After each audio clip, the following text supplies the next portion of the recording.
Kaya po nagtataka ako kung bakit sinasabi ni Pangulo na hindi niya makilala ang budget, samantalang lahat na binawas at dinagdag sa mga ahensya ng gobyerno ay humihingi ng approval sa kanya si Sec. Mina Pangandaman. Bago namin ginawa o tinapos ni Senator Chis Escudero during the BICAM. Sinabi pa ni Sec. Mina, everything is cleared with the President, basta importante, pasok ang pondo na request ng Pangulo.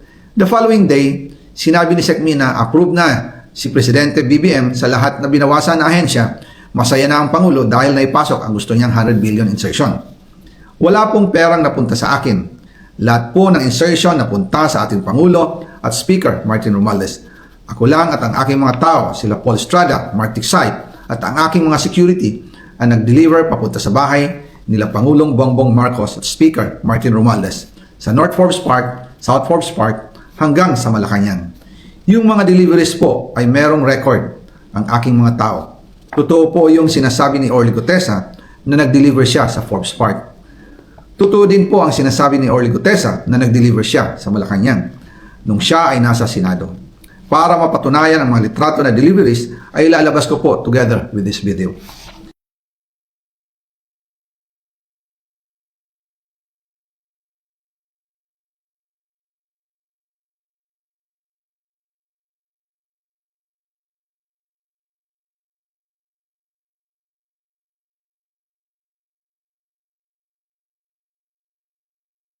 After po ng approval ng budget sa General Appropriations Act of 2025, nagtanong po ako sa DPWH kung magkano ang kailangan na ibigay sa Office of the President o ang SOP na bigayan. Ang sinagot sa akin ay 25%. Ang ibig sabihin nito, 25% ng 100 billion ang SOP na kailangan ibigay kay BBM mismo.